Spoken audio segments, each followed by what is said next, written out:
Nesse vídeo a gente vai ver, né, vai ser feita agora uma introdução ao aprendizado de máquina, um review. Essa introdução ela já foi feita ali entre os módulos 2 e 3 da AWS, né, do curso da AWS, material de apoio. A gente vai dar uma repassada nos conceitos que foram apresentados naquele módulo, tá? Para suporte, minha tela aqui entendo que está sendo compartilhada ainda, certo? Sim, está sim. Boa, então vou abrir aqui uma outra aba um pouquinho da abstração. Ih, rapaz, continua online aqui, vocês caíram? Caí, né? Pra mim parece que o senhor tá travando um pouco. Lagou, parecia Voltei? que ia cair, mas tá tudo bem. Consigo te ouvir. Pra mim também tá travando, mas eu achei que era meu computador. Voltei? Não, tá bem sensível aqui o cabinho de rede, né? Então eu dei uma mexidinha ali, eu já caí. Mas voltei agora com vocês, tá tudo bem? Sim, sim. Beleza. Bom, qualquer coisa, pessoal, eu tô acompanhando aqui pelo celular também, tá? Eu tô com o Teams instalado aqui no celular, e o celular tá pelo 3G, tá? Qualquer coisa já sinaliza ali que eu vou ver. É que aqui não teve como, né? Eu vi que eu pedi para abrir uma página, ele deu, página não pode ser carregada. Beleza, então vamos começar aqui, colocar um título. Aprendizado de máquina. No texto, deixar em negrito. Vamos subir esse cara para cá. Dar um foco nele. Bom, o que sabemos sobre aprendizado de máquina? Aprendizado de máquina é inteligência artificial? O que vocês acham? É mais legal quando a gente faz uma troca aqui, hein? Sim, é um tipo de inteligência, né? E é correto afirmar que inteligência artificial é aprendizado de máquina? Não. Beleza, beleza. Aprendizado de máquina é uma sub-área ali da inteligência artificial, tá? Então, aprendizado de máquina está dentro de inteligência artificial e não ao contrário, né? Então, aprendizado de máquina, assim, faz parte da inteligência artificial. É uma das características do comportamento inteligente que a gente tenta reproduzir, né? E, bom, vocês devem ter visto ali naqueles módulos que existem tipos de aprendizado. Vocês saberiam dizer ou vocês lembram quais são esses tipos de aprendizado? Podem arriscar aqui, tá, gente? Não supervisionado Não supervisionado. e por reforço. Boa, então vamos colocar aqui para não esquecer, né? Ele está em negrito ainda, vou colocar aqui. Aprendizado supervisionado.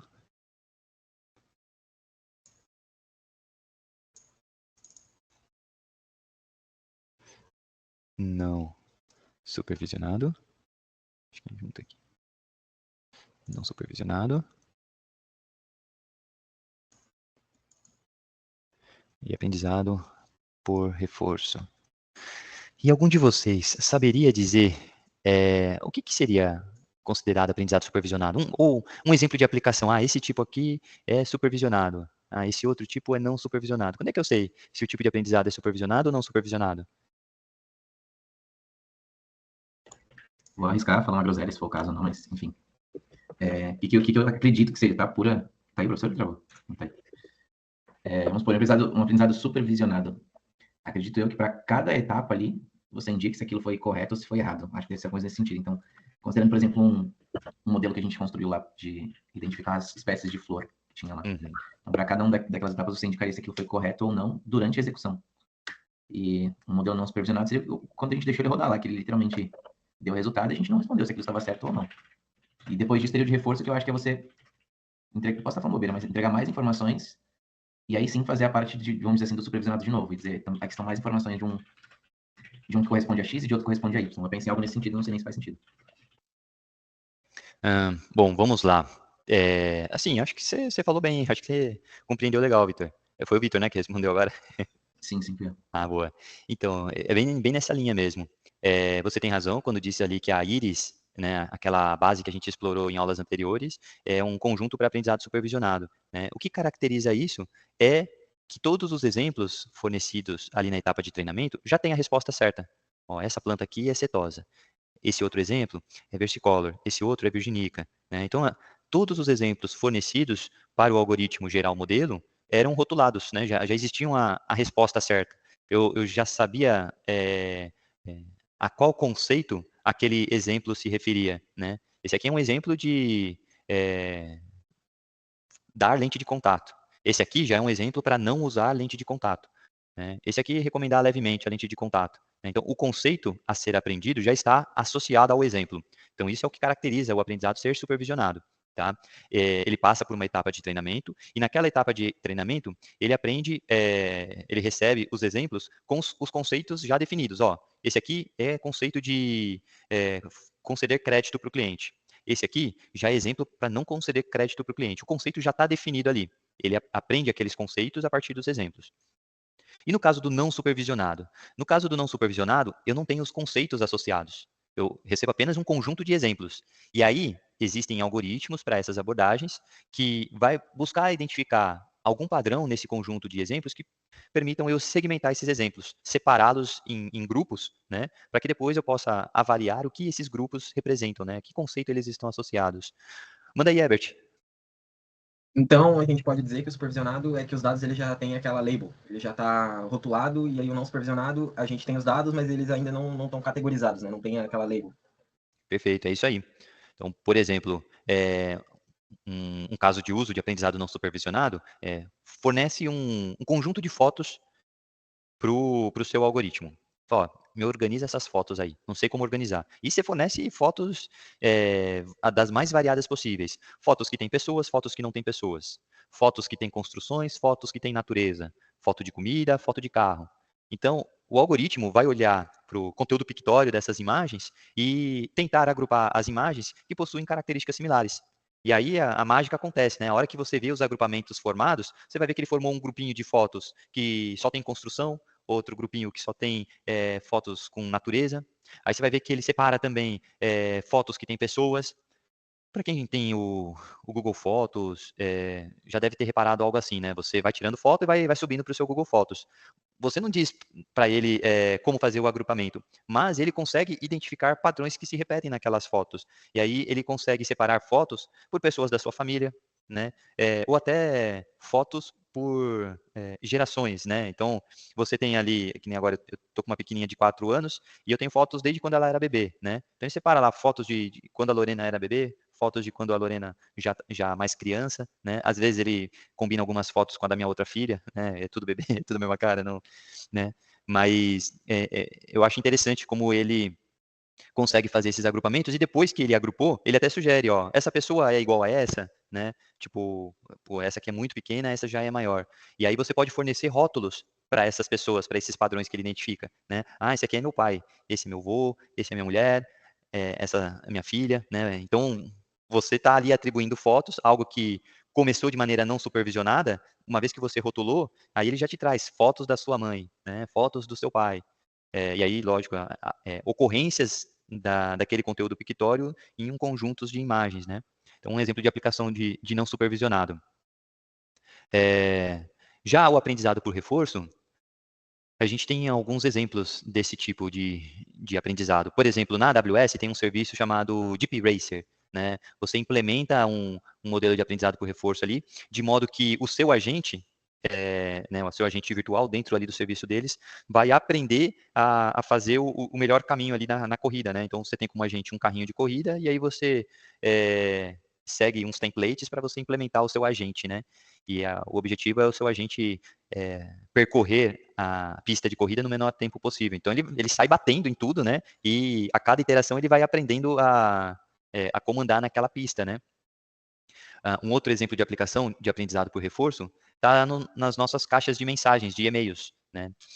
Então, quando a gente cria a nossa conta, o Gmail, por exemplo, ele já recebe um treinamento prévio ali do que é mensagens, do que pode ser mensagens spams e do que provavelmente são mensagens legítimas. Então, logo que você cria a conta e você começa a distribuir o seu endereço de e-mail, você já começa a receber mensagens. E sem que você tenha qualquer interação com a ferramenta, ele já vai caindo algumas coisas ali nos spams, porque ele recebeu um treinamento prévio antes, né, por meio ali de um aprendizado supervisionado. Foram apresentados para o algoritmo construir o modelo exemplos de mensagens legítimas e exemplos de spams, né? Então, palavras-chave, cabeçalho, enfim, todas as o que pode ser caracterizado na mensagem para que você consiga distinguir spam de mensagem legítima, né? Mas eles disponibilizam também um botão lá, marcar como spam, ou até mesmo o contrário, né? Você vai lá na caixa de spam, você seleciona a mensagem e você clica lá no botão, não é spam.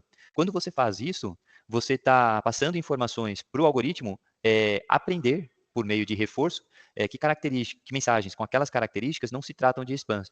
Ou ao contrário, né, mensagem com aquelas características são spams, né?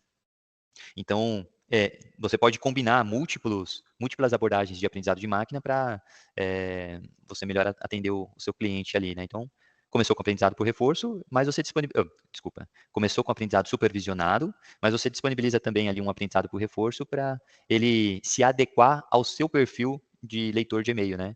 Porque, em princípio, ele pode achar que eu não quero receber mensagens de Viagra, de Cialis, mas de repente meu perfil é outro, eu quero mais, manda mais dessas mensagens aí. Aí vai caindo lá no spam e eu vou falar, ó, não é spam não, não é spam não. Quero que vá para a entrada que o conteúdo me interessa. Então, assim, ele vai se adequando ao perfil de consumo de cada usuário, né? O Spotify também, né? Quando você coloca lá o gostei da música, né? Então, tocou a música ali, você aperta lá que gostou, então ele começa a te recomendar músicas com aquela característica. Você está ensinando ali para o modelo deles, né? Por uma abordagem aqui por reforço, qual é o tipo de música que você gosta, né? Então ele vai se adequando ali ao perfil de cada usuário. Até mesmo pode estar escondido em botões de aumentar o volume ou abaixar o volume, né? Para quais tipos de música você aumenta o volume? Pode ser um recurso associado ao volume, por exemplo. Manda aí, Matheus. Spotify tem a opção, quando você curte discutir as músicas, quando você vai na sua playlist de músicas curtidas, tem a opção de enriquecer a sua playlist. Aí ele vai trazer músicas, ele acho que pega ali mais ou menos o tipo de música que você tem curtido mais, e ele traz mais músicas para sua playlist nesse estilo.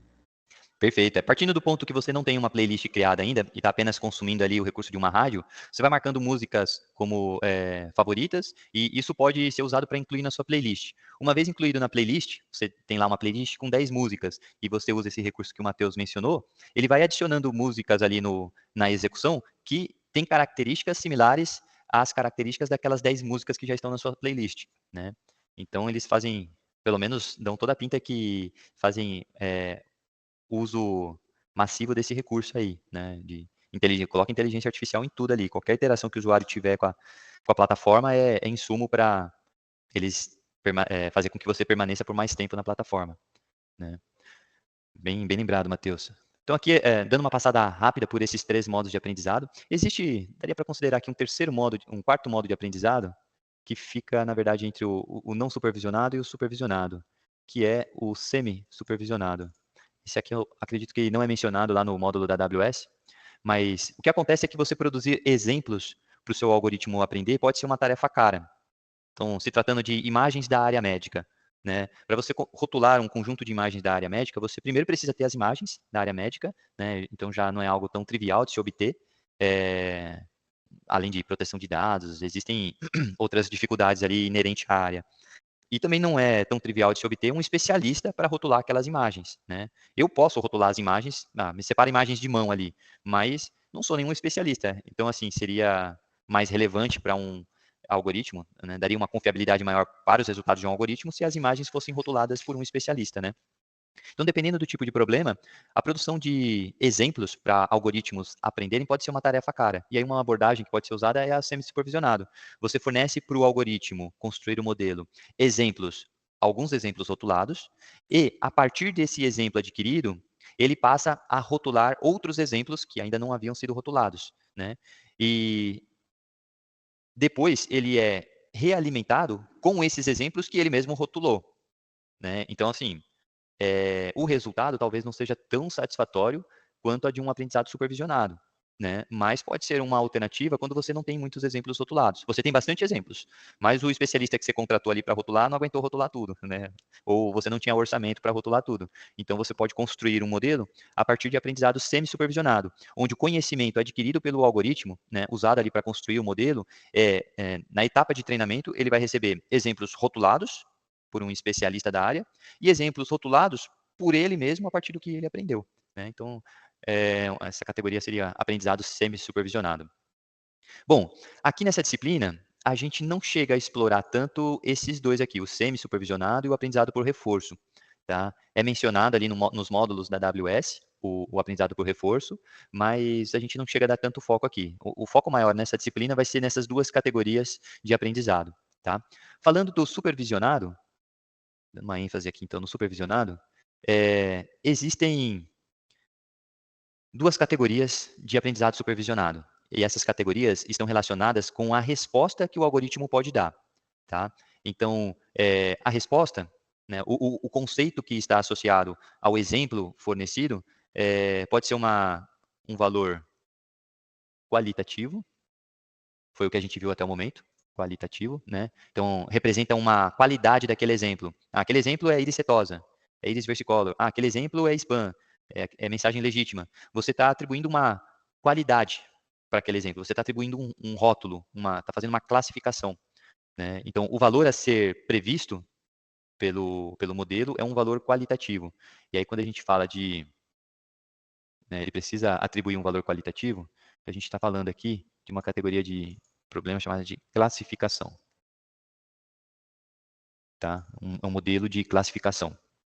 E o algoritmo ele pode prever também um valor quantitativo.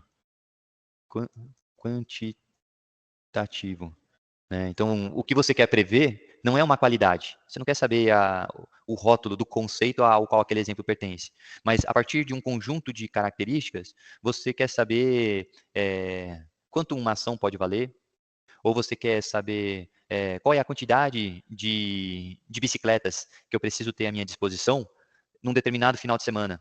Eu trabalho com aluguéis de bicicleta, não pode faltar bicicleta ali. Algumas estão no concerto, mas estou prevendo para aquele final de semana uma alta demanda de bicicletas. Qual é a quantidade de bicicletas que eu preciso para aquele final de semana? E aí, é uma série de variáveis que eu preciso considerar para poder estimar esse valor. Né? Então, por exemplo, estou no começo do mês, ou no final do mês, ou no meio do mês. Isso pode impactar na minha decisão. Começo e final de mês, eu posso ter uma quantidade maior de aluguéis, porque ou está próximo do pagamento, né? As pessoas recebem, e aí quando recebem, elas vão usar mais desse recurso, desse serviço. Se é meio do mês, é difícil acontecer aluguel, então eu não preciso me preparar tanto, né? Condições climáticas, é aluguel de bicicleta, ninguém gosta de pedalar na chuva, né? Então, em dias de chuva, eu alugo menos bicicleta. Então, quanto mais características eu tiver a respeito do dia que eu quero prever, isso me ajuda ali na previsão do valor. E quando a gente trata desse tipo de problema, prever um valor quantitativo, a gente está falando aqui de problemas de regressão. Esse é o nome dado aqui. Então, quando você está tratando de problemas de classificação, a ideia é prever um valor qualitativo. E quando você trata problemas de regressão, a ideia é prever um valor quantitativo. Vocês se recordam de ter passado por isso ali naqueles módulos ali da AWS, onde vocês viram nesse momento? Foi mencionado esses tópicos aqui? Professor, até onde eu vi, eu não me recordo desses termos, quantitativo e qualitativo. E problemas de classificação e regressão? Também não me recordo. Eu tô no 3. Mas não sei se o pessoal recorda aí. Vou recuperar, hein? Eu acho que ele menciona sim. Mas bom ponto, se ele não foi mencionado ainda, ele deve mencionar, tá? Deixa eu atribuir aqui umas caixas. Linha circulando. Eu vou melhorar esse desenho aqui quando vocês estiverem fazendo os exercícios, tá? Bom, mas a ideia aqui era fazer uma revisão sobre aprendizado de máquina, tá? Então é importante que vocês tivessem passado aqui por esses termos. Aprendizado supervisionado, semi-supervisionado foi um plus aqui, né? Mas devem ter visto supervisionado, não supervisionado, por reforço. Dentro de aprendizado supervisionado, problemas de classificação, de regressão, que estão relacionados a prever um valor qualitativo ou prever um valor quantitativo, tá? Deixa eu dar um nome aqui para esse diagrama. Opa. Revisão. Aprendizado de máquina. Beleza. Bom, eu vou interromper aqui a gravação desse vídeo. A gente fecha então com o assunto. Jorge, obrigado. Me ajudando aqui. O Jorge comenta aqui que no módulo 2 apareceu alguma coisa a respeito, sim. Show. Bom, então interromper aqui a gravação desse vídeo.